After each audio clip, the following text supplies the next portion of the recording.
Hello everybody, welcome back. It's Mr. G again. Our next lesson is going to be on superposition theorem. So superposition theorem is basically a theorem or a procedure to follow to solve voltages and currents in a circuit when you have more than one supply. So when you have more than one supply in a circuit, there's a procedure you must go through in order to figure out how those supplies together supply voltage and current to the circuit. So you can find some information for review afterwards, chapter 8-4 in our textbook. So again, our textbook is Principles of Electric Circuits, Conventional Current Flow from Floyd and Buckla. So basically, what we're going to do is we're going to work through a problem and work through the procedure for solving superposition theorem. So I have also included this procedure in your lesson notes. So there's a superposition theorem procedure that is posted up on Blackboard for you so you can see your lesson notes for that. So again, the idea is to be able to take a circuit with more than one power supply. So we've got some resistors.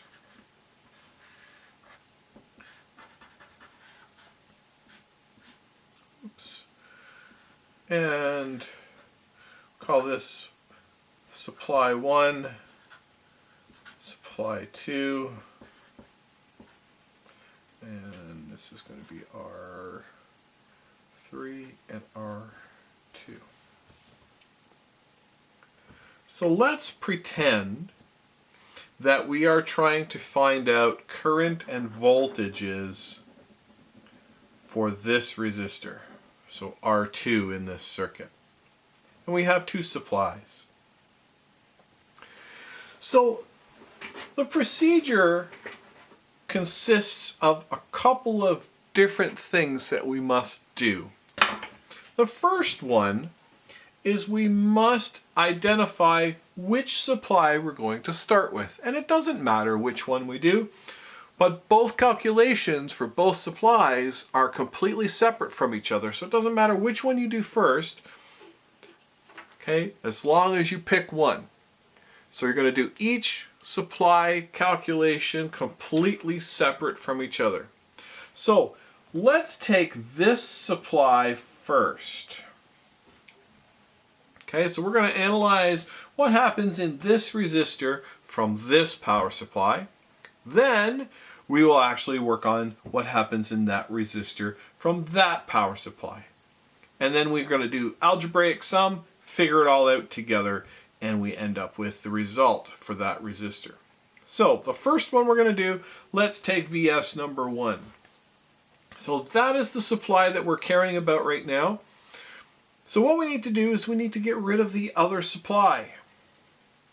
So what we're going to do is we are going to create a short circuit through that supply. So that removes the supply from the circuit. So it's no longer there. And what we end up with is a simple circuit, one power supply, and 3 resistors. So if we looked at this, this circuit would equate to this.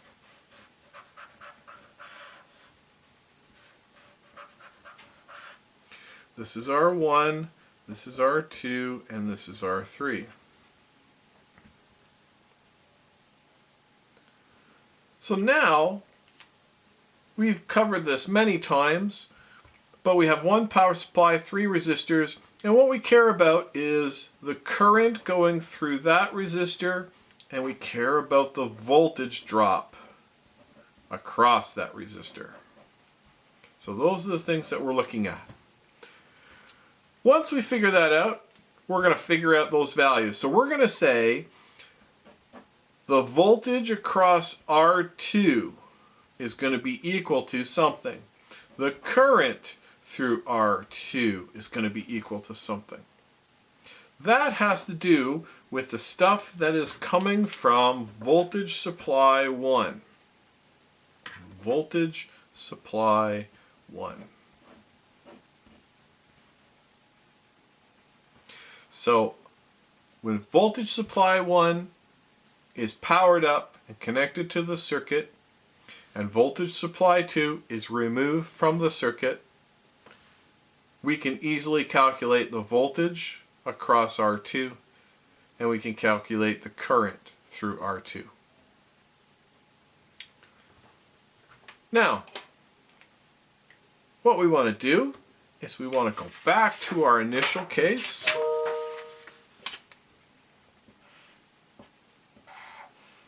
Go back to our initial case.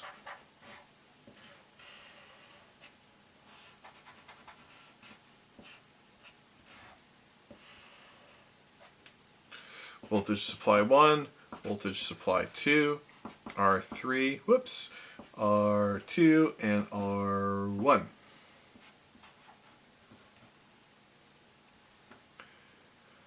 So in the first procedure, we got rid of VS2 and concentrated on VS1. Now we're going to do the opposite. We're going to get rid of VS1. So we're going to place a short circuit where VS1 is and concentrate on VS2. So now this circuit translates to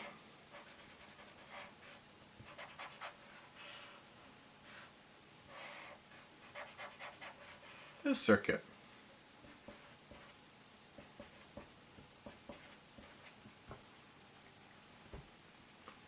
And again, we can now easily find the current going through that resistor and the voltage drop across that resistor.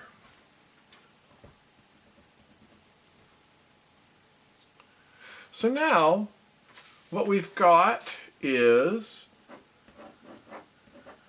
VS2, so the voltage that VS2 puts on that resistor, as well as the current that that supply puts on that resistor. So we have these two.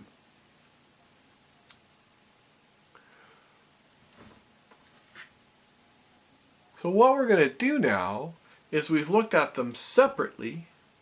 Now mathematically, we are going to put them together. Now, when we look at this supply, it produces current going like this. When we look at this supply, we look at current coming like this. Since we're concentrating on R2, you can see that both currents are going through that resistor in the same direction. So because both currents are going through that resistor in the same direction, those currents are actually added together. Same thing with the voltage. The voltage potential on that resistor is like that. The voltage potential across this resistor is like that. The two voltage are basically added together. So we're looking for the algebraic sum of two. So if we were to look for the total voltage across R2, it would be equal to the voltage across R2 from the supply 1 plus the voltage across R2 from the supply 2. If we looked at the current through R2, it would be the current through R2, well, that's R2, from supply 1, and the current through R2 caused by supply number 2. So it's the algebraic sum. Because these are going in the same direction, so because the currents are going in the same direction, and because the voltages are in the same direction, it's very simple addition. If something was to happen, and let's say one of these power supplies was flipped over and caused current, instead of to go this way, it caused current to go this way. Those two values would then be opposite, and therefore you would actually subtract one from the other. So when they're both going through the same way and the voltages are the same, we're adding together. If one of the currents is actually flowing the opposite direction, then we are subtracting. It is the algebraic sum. So this is a negative current compared to the other one. Therefore, they are subtracting from each other. We will do some examples. I will be posting some videos of me doing some examples of different types of superposition theory questions. But let's just do one to start with.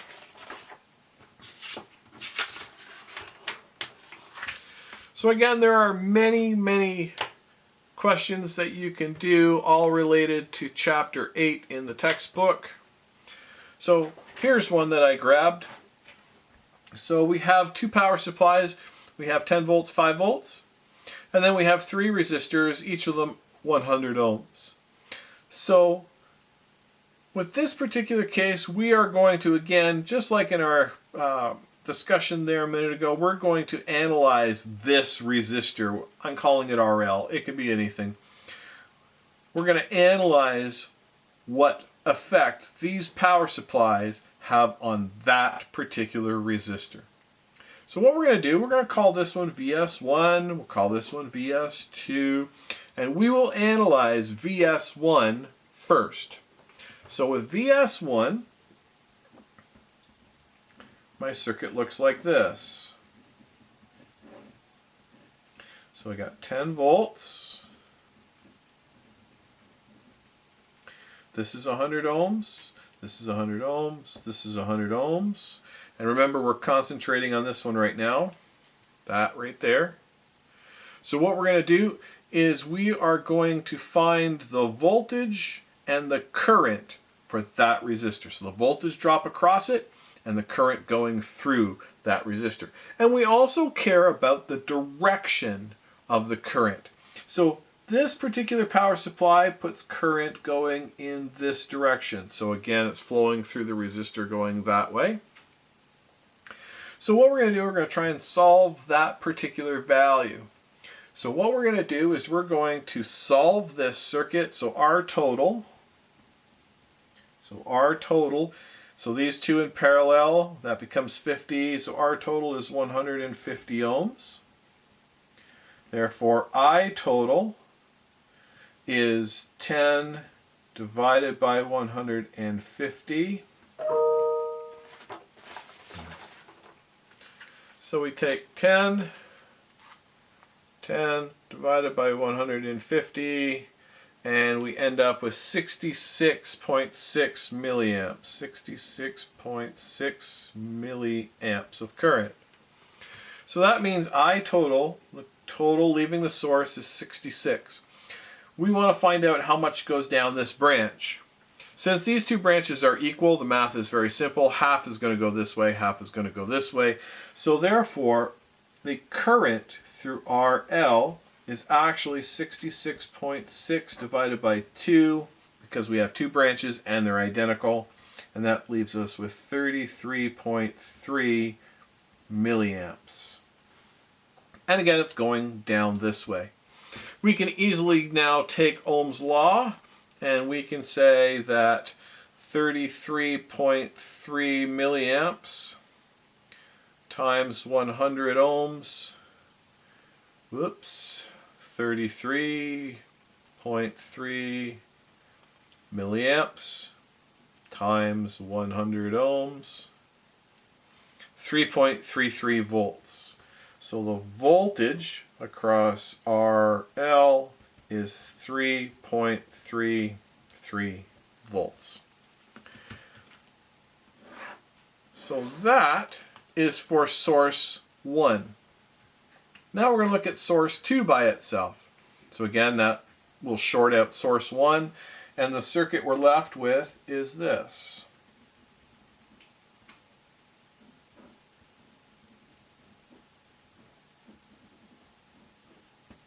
100, 100, 100, and again, this is RL, and this is 5 volts.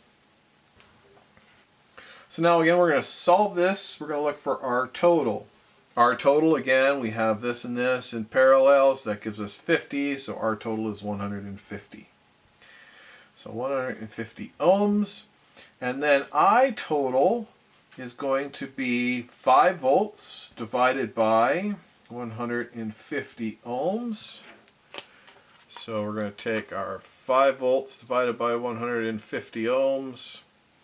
We're going to get 33.3 milliamps. So, leaving the source, 33.3 milliamps. We need to figure out how much is going to go down there. Again, we could use the current divider law, but it becomes real easy when we have 100 and 100. It just splits it in half.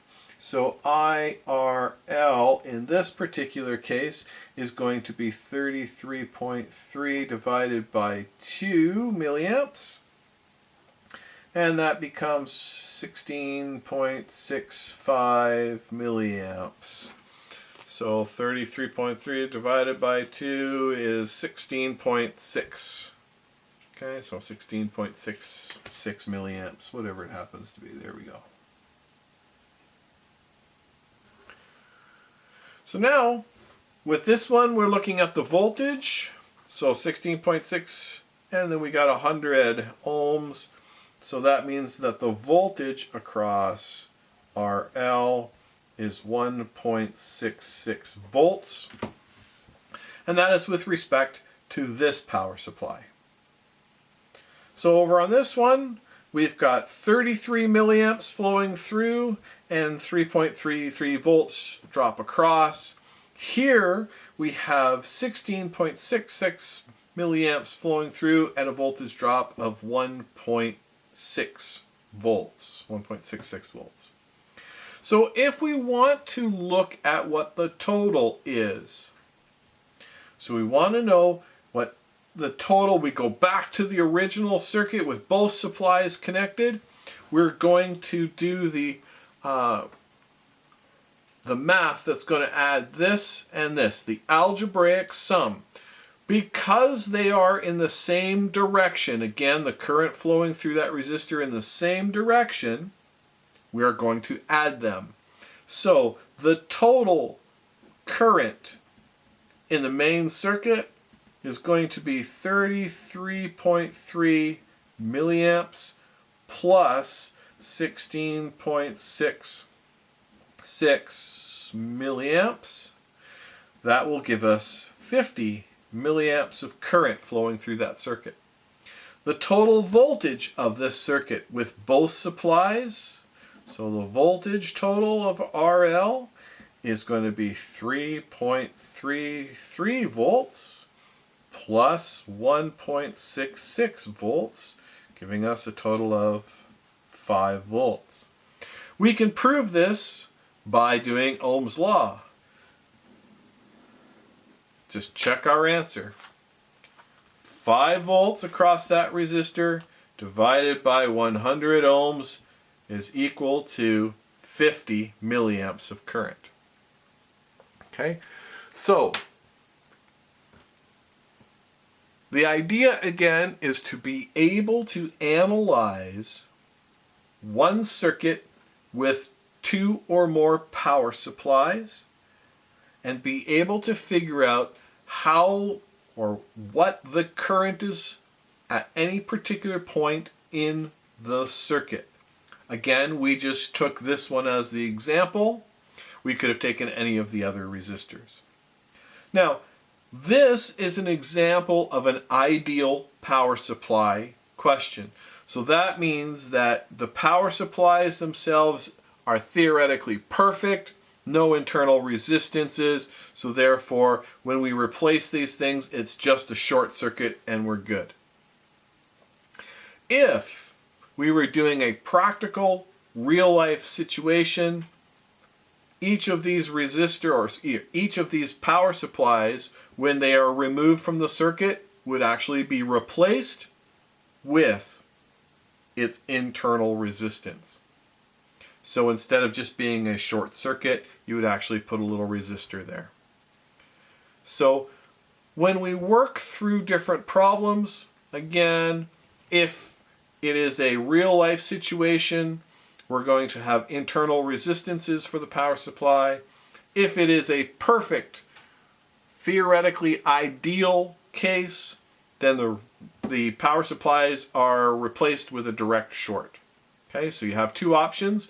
One, if it's a real life scenario, these power supplies get replaced by whatever their internal resistance is. If it is a theoretically ideal situation, then they just get replaced with a short circuit. Talks about it in the book. Again, take a read. Superposition Theory, Chapter 8-4. Also see your lesson notes for a step-by-step procedure to solve this problem. I'm going to be posting some videos again coming up where I will be solving a couple extra superposition theory questions. I'll also do a couple of Norton questions and a couple of Thevenin equivalent questions. So be on the lookout for some new videos coming up, and they'll just be examples of me walking through some of the calculations. Excuse me. A few of the calculations of different types of questions. So, again, superposition theorem is how to figure out voltages and currents in a particular circuit when there is more than one power supply connected. I hope this helps. Everybody please stay safe, take care, and we'll see you again next time.